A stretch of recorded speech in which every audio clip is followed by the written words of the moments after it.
헐 대박! 오늘은 이 두 가지 소식입니다. 빠르게 전개할 거니까요. 끝까지 집중해서 봐주시면 감사드리겠습니다. 쌍용차가 매각이 될지 부활을 할지 결정되는 운명의 날이 일주일도 채 안 남았죠. 그런데 갑자기 생각지도 못한 소식이 등장했습니다. 쌍용차를 인수하겠다고 그렇게 큰 소리를 쳤고 심지어 가장 유력한 인수 후보로 알려진 하 오토모티브가 갑자기 파산 신청을 했대요.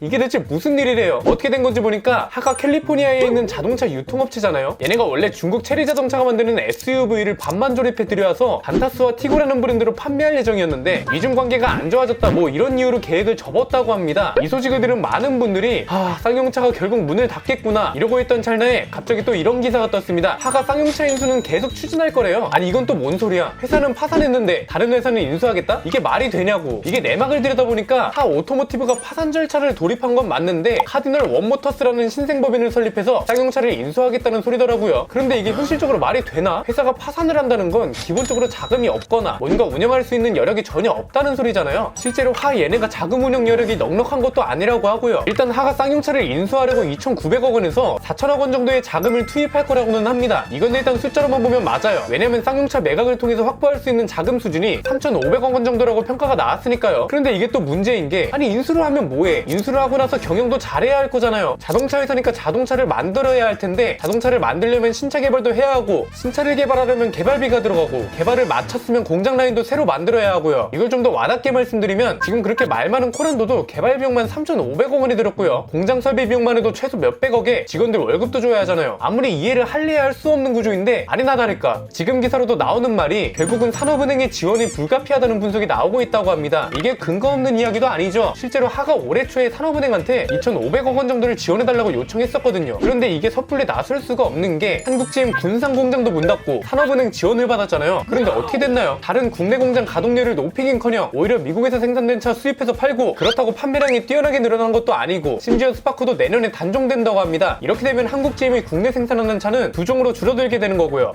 진짜 회사 이름 때문인지는 몰라도 이게 참 맞나 싶기도 하고 한숨만 나오죠. 뭐 일단 지켜봐야 알겠지만 이게 말이 쉽지 현실적으로 가능하겠냐고. 하 회장이 일단 인수까지는 자신있게 말했습니다. 그런데 그 이유에 대한 얘기는 글쎄요. 이 양반이 최근에 뭐라고 했냐면 일단 쌍용차 인수를 위해서 돈을 조달할 거라고 했고요. 동시에 또 산업은행을 비롯한 한국 금융기관의 도움도 필요하다고 말을 했습니다. 그래 쌍용차 인수까지는 오케이 좋다 이거야. 그런데 그 다음은 어떻게 할 거냐 이거죠. 자금 출처에 대해서 말도 제대로 못하고 한국 금융기관 지원 규모에 따라 회사로 유입대 자금이 더 많아질 거라고 합니다. 이 얘기는 뭐예요? 인수까지는 어떻게 해보겠는데 경영하려면 어쨌거나 한국 너네 지원이 필요해 이거죠. 산업은행도 바보가 아니기 때문에 일단 쌍용차 관련 지원에 조건을 걸었습니다. 지속가능한 경영계획이 필수라고 했고 이건 앞으로 나올 신차들이 얼마나 경쟁력이 있는지 보겠다는 말이 되겠죠. 그래서 일단 쌍용차가 첫 번째로 내놓은 게 코란도 이모션인데 그냥 솔직히 말씀드릴게요. 이 차만 보고 산업은행이 지원을 결정한다? 진짜 전국민 저항 받을 겁니다. 안 그래도 지금 왜 세금으로 사기업을 살리려고 난리잖아요. 그런데 코란도 이모션은 아무리 좋게 보려고 해도 경쟁력이 없죠. 디자인이 뛰어난 것도 아니야. 스펙이 좋은 것도 아니야. 그렇다고 가격이 말도 안 되게 저렴한 것도 아니고 이 차만 보고 지원을 한다는 건 말이 안 되는 거죠. 쌍용차도 이걸 알고 있을 겁니다. 그러니까 지금 신차 스케치를 열심히 내놓고 있는 거겠죠. 쌍용차도 노력을 할 수밖에 없는 게 하가 우선 협상 대상자이기도 하고 가장 유력한 후보이기 때문에 잡고 싶을 겁니다. 지금 뭐 K-팝 모터스, 에디슨 모터스 이런 회사들도 거론이 되긴 하지만 이 회사들은 사실상 거의 가능성이 없다고들 하잖아요. 산업은행 지원까지 받으려면 쌍용차도 노력을 해야 하니까 앞으로 이런 신차를 내놓겠다고 열심히 어필을 하고 있는 거죠. 그 시작이 J200인데 이건 코란도 투리스모 후속으로 나온다고 하고요. 그리고 최근에 또 공개한 게 KR10 이건 코란도 후속이라고 합니다. 진작에 이런 차 좀 만들지 참.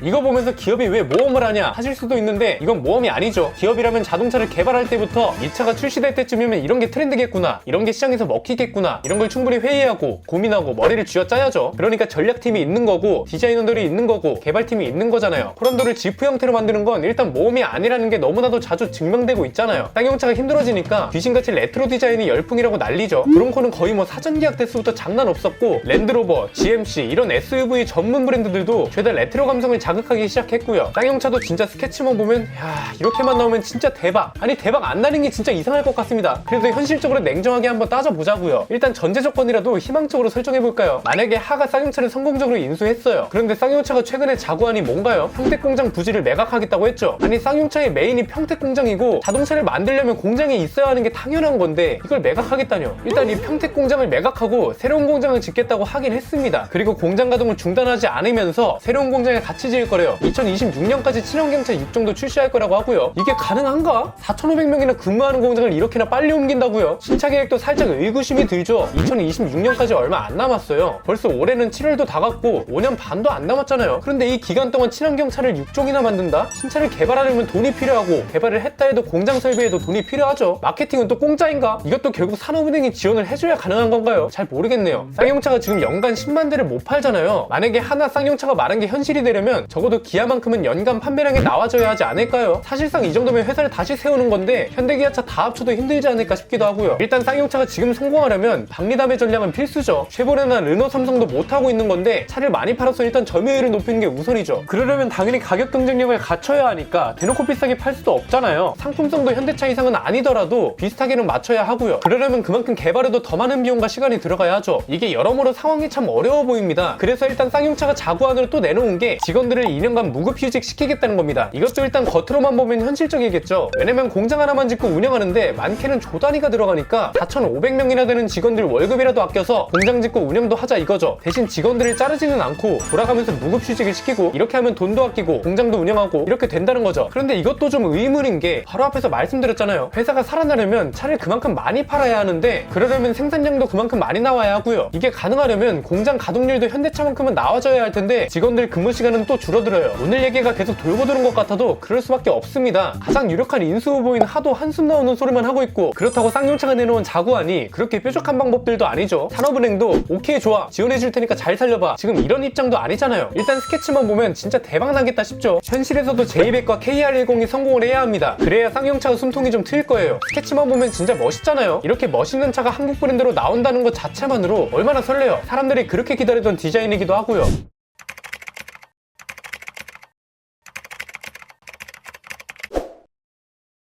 쌍용차가 역사 속으로 사라지는 게 결코 좋은 일이 아닙니다. 완성차 제조사 하나가 사라진다는 게 정말 큰일이죠. 예전에 뭐 아시아 자동차라던가 신진 자동차 이런 회사가 없어지던 시절이랑 규모와 단위 자체가 다릅니다. 스케치가 희망적으로 나온 것처럼 쌍용차의 미래도 밝았으면 합니다. 지금 쌍용차를 응원하고 있는 사람들도 마지막이라는 심정으로 지켜보고 있을 겁니다. 영상이 나가고 얼마 지나지 않아서 운명이 결정될 텐데 그때 또 자세한 이야기를 다뤄보자고요. 오늘의 내용 유익하셨다면 구독과 좋아요 알림 설정 꼭 부탁드립니다. 그리고 저희가 채널 운영을 본격적으로 시작한 지 한 달도 채 안 됐는데 여러분이 저희 영상을 잘 봐주신 덕에 유튜브 수익 창출 조건을 벌써 충족시켰습니다. 더 좋은 영상으로 계속 보답하겠습니다. 안피디의 스포일러 자동차 백과 쌍용차의 운명편이었습니다. 감사합니다.